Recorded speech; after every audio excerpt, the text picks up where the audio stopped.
فبما نقضهم ميثاقهم وكفرهم بآيات الله وقتلهم الأنبياء بغير حق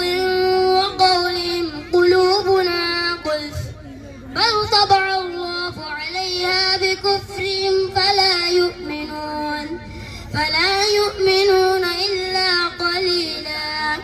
وبكفرهم وقولهم على مريم بهتانا عظيما وقولهم